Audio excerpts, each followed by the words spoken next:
Hello friends, in this tutorial I'm going to be showing you how to fix a mini bug in Sketchware. So this bug usually happens when you import blocks. You find that the blocks are not showing properly.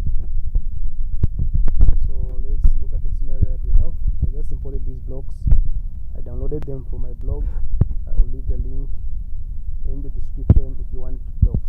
Yeah, so I usually post the number of blocks there that you can import. So you find once you import, you've seen, as you can see there, the blocks are just the shapes. So to fix this, simply go to developer tools,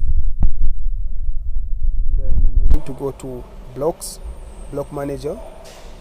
Then here what you need to do is you need to edit any block, not necessarily editing, you can just open it and save.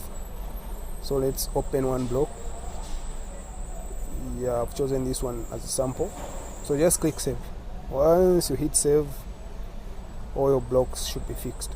So go back, hit back, and open and check if your blocks are now working. Okay, so there we go.